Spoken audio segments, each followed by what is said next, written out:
Hello বন্ধুরা, welcome back to my channel. এখন সন্ধে প্রায় 6টা সাড়ে 6টা বাজে। এত সময় দেখে বুঝতেই পেরেছো যে এটা একটা মন্দির। তো মন্দিরে কিন্তু আজকে পুজো দিতে আসিনি, আজকে এসেছি বিয়ে দিতে। কাদের বলো তো? না এদের নয়, এরাও এসেছে বিয়ে করতে, কিন্তু এরা আমার ফ্যামিলির কেউ নয়। আজকে ছিল আমার দাদার বিয়ে। বিয়েটা কিন্তু মন্দিরেই হবে, তাই আজকে চলে এসেছি মন্দিরে।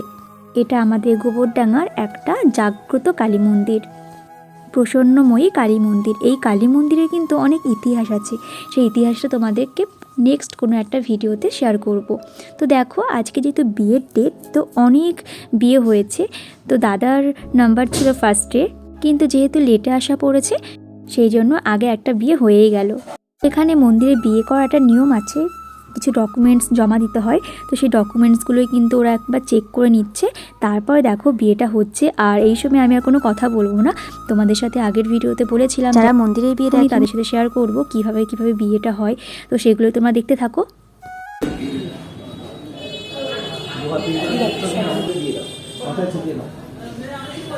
ভালো করে প্রণাম করো। আচ্ছা, ঠিক আছে। এবার ঠাকুমার সঙ্গে বলবো, আরো সরাসো, আরো সরাসো। তুমি ভিতর থেকে পড়ি দাও, উলি ধুলে দেবেন মাঝখানটা ছেড়ে দাও।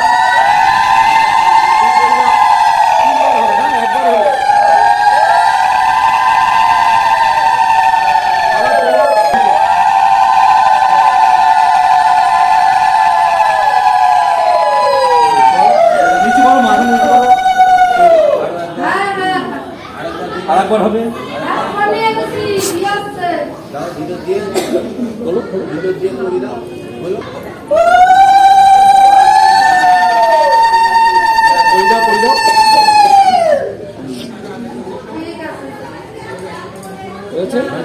এবার জায়গা এক্সচেঞ্জ করবো।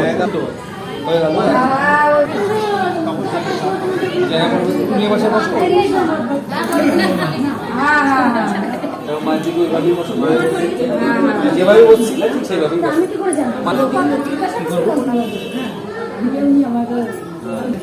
মাঝখানটা ছেড়ে দেবেন, দুপাশে আসুন, মাঝখানটা ছেড়ে নাম গোত্র লেখা ভিতরে বসুন।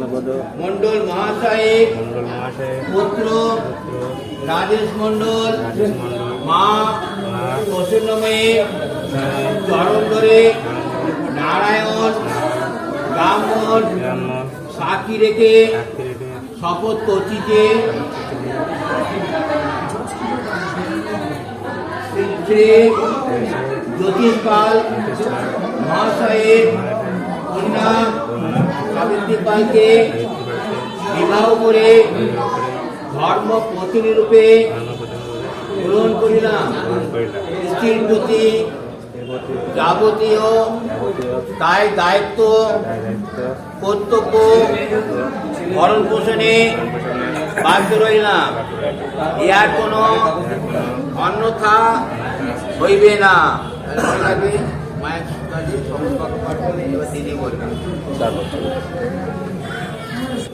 আমি শ্রী জ্যোতিষ পাল কন্যা সাবিত্রী পাল মা প্রসন্নময়ী চরণ ধরে নারায়ণ ব্রাহ্মণ সাক্ষী রেখে শপথ করছি যে শ্রী কৃষ্ণপদ মণ্ডল মহাশয়ের পুত্র রাজেশ মণ্ডলকে বিবাহ করে স্বামীত্বে বরণ করিলাম।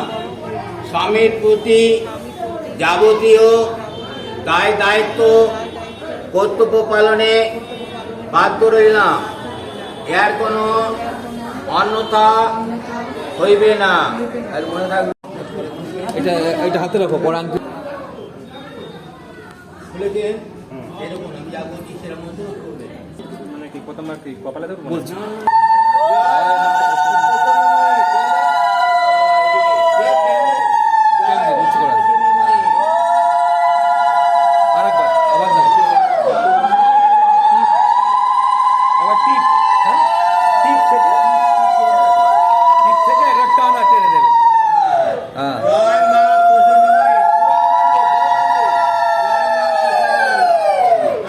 এবার ধরে বুড়ো আঙুল দিয়ে, হ্যাঁ, বুড়ো আঙুল তুলে নাও তুলে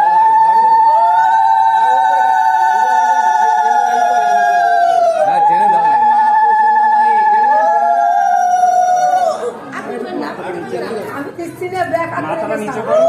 হোক না যা হয় হোক বাবার মা বুঝে নেবে ওরা বুঝে নেবে ব্যাস কই এবার আংটিটা কই আংটিটা দে এবার লজ্জা বস্ত্রটা হয়ে যাক তারপরে দিয়ে দেবো হ্যাঁ দিয়ে দাও আংটিটাই শুধু যাবে আংটিটাই ছবি দাও টেনে দাও একবার টেনে দাও ব্যাস, দিয়ে দিন আংটিটা একটা অন্য জায়গায় ধরে রেখে দাও পরে অন্য জায়গায় কিংবা ওর মধ্যে রেখে দাও পরে কিংবা পরে ভালো করে এটা আটকাও সিঁদুর বলতে আগের মতো যেমন ছিল সেভাবে আটকাও যেমন ছিল সেভাবে আটকাও এগুলোর সাথে মিশিয়ে মিশিয়ে করবে ওটা মায়ের প্রসাদে শিখো মিশে মিশে করবে পাল ছিল মন্ডল হলো ঠিক আছে হ্যাঁ ঠিক আছে আটকে দিচ্ছো দিয়ে দিও আচ্ছা এবার লজ্জা বস্ত্রটা সরে দিন আস্তে আস্তে তো তোমাদেরকে দেখালাম বিয়েটা কিভাবে হলো। সত্যি কথা বলতে আমি কখনো আগে মানে এইভাবে মন্দিরে বিয়ে দেখিনি। তো আমার বেশ ভালোই লাগলো ঠাকুরকে সাক্ষী রেখে বিয়েটা করা। দাদার এখন কাঁধে অনেক দায়িত্ব। তো বিয়ের পরে বৌদিকে নিয়ে দাদা বের হচ্ছে আর এরপরে দেখো পরের জন দাঁড়িয়ে রয়েছে, পাশে দাঁড়িয়েছিল। তো এছাড়াও কিন্তু অনেকে দাঁড়িয়ে আছে, সিরিয়াল বাই সিরিয়াল হবে। আর এই যে মায়ের প্রসাদ এগুলো এখন সবাইকে দেয়া হবে।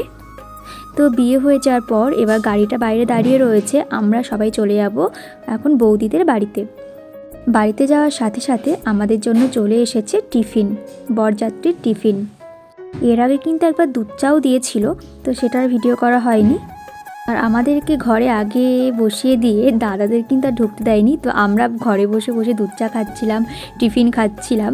আর এদিকে শালিরা দেখো টাকা চাওয়াচাই করছে।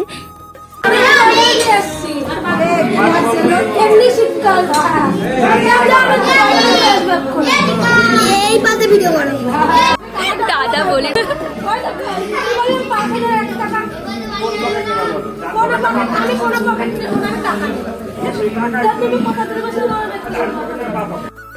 তো অনেক কষ্টে কিছু টাকা দেওয়ার পরে ওরা ঘরে ঢুকতে পারলো। তারপরে কিছু সময় নিচে কাটানোর পরে চলে আসলাম খাওয়ার টেবিলে। তো মেনুতে ছিল ভাত, মুড়িঘণ্ট, ডাল, আলুর চিপস, লেবু, তারপরে মাছের একটা তরকারি, স্যালাড, চিকেন, চাটনি, পাঁপড়, রসগোল্লা, আইসক্রিম আর হজমোলা লজেন্স। আমাদের আত্মীয় স্বজনদের মধ্যে যারা গেছিল তাদের মধ্যে বাবা সম্মানে বড় ছিল। বাবা হলো দাদার মামা হয়, তো সেই হিসাবে বৌদির বাবাকে এখন নিমন্ত্রণ করছে। যেহেতু কন্যাযাত্রী সবাই যাবে জন্য বৌদি বাবাকে এখন নিমন্ত্রণ করা হচ্ছে।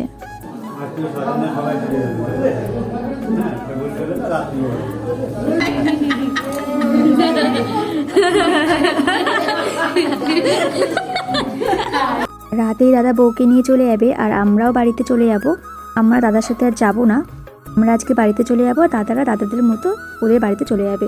আমরা বৌভাতের দিনই যাব। আর বৌভাতের ব্লগটাও কিন্তু খুব তাড়াতাড়ি আসছে। আর আমার ভিডিওগুলো যদি তোমাদের ভালো লাগে তাহলে অবশ্যই চ্যানেলটিকে সাবস্ক্রাইব করে দিও। পাশে থাকার জন্য ধন্যবাদ।